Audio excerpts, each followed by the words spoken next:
Well, I know the last time we talked, you had the network, the podcast network, and you were helping people do their podcasts and cultivating talent and stuff like that. Where are you? How does the business affect you now? Is everybody working just like no problem from home?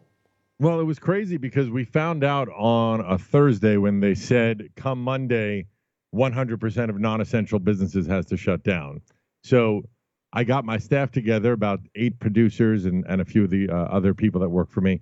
And we figured out, well, how can we get 22 shows to not miss a beat come Monday? So we went to the studio, we pulled out any cameras we had, any laptops, any extra microphones, and then dispersed them accordingly. And fortunately, not one show missed an episode starting that Monday, all doing it from home. Of course, the quality is not as good as it used to be. We can't stream live because we want some of the things we do, it's just not possible. But every show is still recording a new episode, or 2 or 3, depending on how many they have per week, and they're still coming out. The part that hurt us the most is we've lost a lot of advertising. Yeah. Since our top sponsor is a online betting for sporting events, and there is no sporting event, so they are not spending money. And then a lot of the companies were forced to close down because they're also non-essential, so they can't disperse products. So that part's been difficult, but thankfully we also have a subscription model, and so our subscribers, thank God, are keeping us afloat while this continues, because we have a good monthly nut between storage and streaming and all that other stuff. So thank God for the subscribers to keeping the shows going. Well, Ralph, I feel your pain, brother, because as you know, on Liquid Lunch, we're known to bend an elbow here and there. And, our primary sponsors were liquor companies. And, although liquor stores are still open, restaurants and bars are closed. And same thing, no gambling and no drinking lays a beating on guys like us. Oh, for sure. I mean, not only that, you think about all the industries.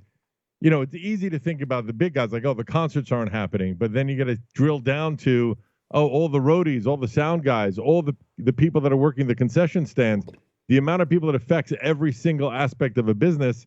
Every stripper I know is out of business. It's crazy what's going on. I think it's a necessary evil, but oh my God, you think we're going to be feeling this for years. Forget about months.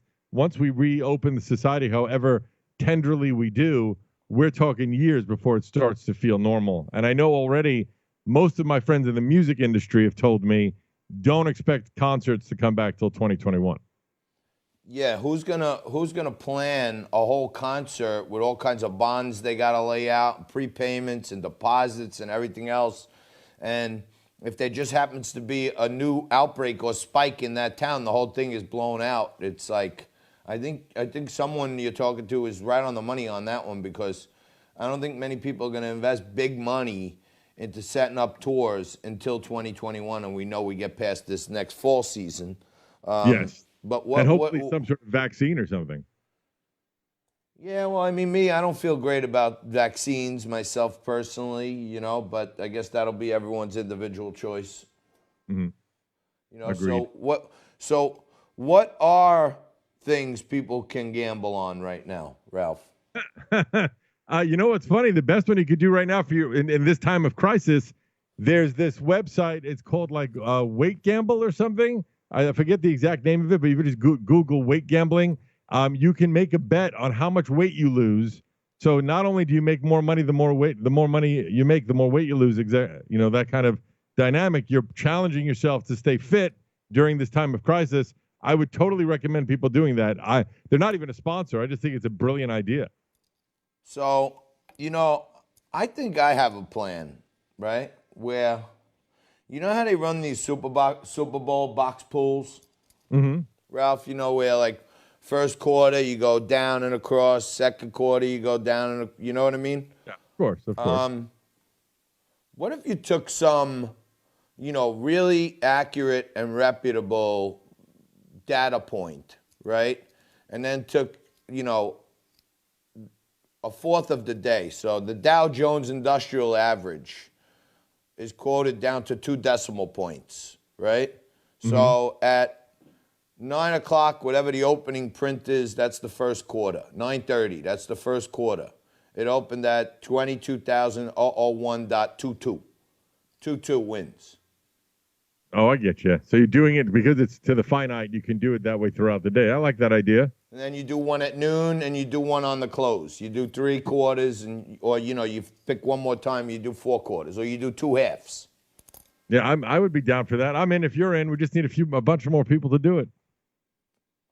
No, what I'm saying is, I think people that are looking for any action at all, it's just Right. an arbitrary number, just like a game.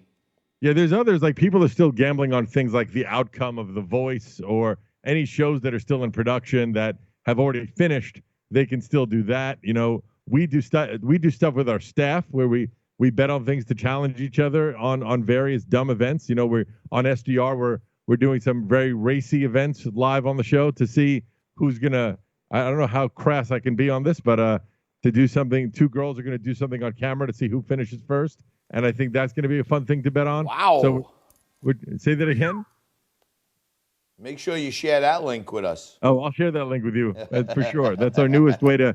We're also going to start bringing in fans through Zoom and play games with them live on the air for cash as a way to give back while we can. Got it. I like it. Yeah, I got to talk to you more about that because I think there's a way where you could get some action going all day.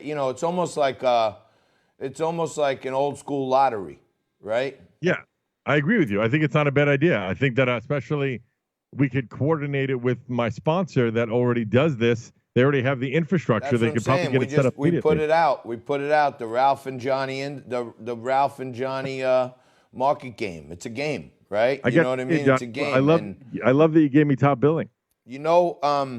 Back in the old days when they talk about like old neighborhood mobsters and stuff, they said he was in the numbers game. You know what I'm saying? That was like a street level lottery that they used to run, right? And you know how they came up with the number in New York, like the 3-digit number? What was yesterday's number? You know what it was? What? It was the last 3 digits of the attendance at the Belmont or Aqueduct racetrack the day before. So when tomorrow's paper come out, they put the attendance at the track, and the last 3 or the last 4 was the actual number that hit. You understand? That's fun. So that's how that's how it became the numbers? If it was 13,371, the number for the day was 371. Yeah, I got you. That's cool. It's a little good nugget of history of New York. I'm saying they just used an arbitrary published number. You know what I mean? I got you. That's cool. I like a lottery. That. Yeah. But your gambling guys could probably, participate. Yeah, they already have the infrastructure, so I could actually run it by them later today. And we could both promote it every day. Bring the winners on from yesterday. Yeah, because I know they're struggling too. I mean, everybody's going through this. I was saying today to friends of mine, it's very hard to watch celebrities who have millions of dollars in the bank talk about this struggle and to stay home. It seems so disingenuous and out of touch. It's hilarious when you have a personal chef and a tennis court on your property. You're not really struggling as someone like me who's living in a small square foot apartment. It's a very different vibe. But I think that anything you can do to raise awareness or make people's days go by a little faster is great. That's why also, which I talked about in the Entrepreneur article, Pornhub did it right. They gave away 30 days free. So anybody can go on and check it out. That's what we did on Gas Digital. Anybody can get 30 days free. Just use the code HOME, and you have 7,000 hours of video entertainment to watch and enjoy. And if you want to cancel on 29th day. You won't be charged a penny. All right. Well, these are the little tricks we learn when we have on Ralph Sutton. And still, there's going to be a great. They're going to do a great broadcast contest that you're going to love with the viewers and everything, with the fans and women. It's fun. We always try and do crazy things like that, Johnny. It's always trying to figure out how to get it to the next level to where people are talking about us. I mean, I don't mind telling you, I were totally 100% transparent. A few months ago, just because I've never done it in my life, live on the air, I tried cocaine. Crazy. Wow. That's strong. I mean, yeah, I hated it, but I did it live on the air. You're taking this to a whole new level of we really shock television, Ralph. Yeah, we really do. We do. We sometimes, as I'm walking into the studio, I say, I cannot believe I'm doing this today, or whatever it might be. But it's just that's part of the enjoyment to me. If it makes me uncomfortable, I feel like we're in the right space. Well, I want to touch base with you. I'm going to get your email for Frankie. I want to touch base with you off air and see if we could start something fun. Me and you could both promote it, and at least I think people are looking for action. Any action they can get. Something to, they used to have a thing in Staten Island, the turtle races, where they put the two turtles in the lane, they put food at the end, and then you bet on the turtles. But I think people would bet on anything now if there was just a measurable number out there that they could root for. Yeah, the fact that it's a finite, undisputable number is what makes it enticing because there's no debating it. That's right.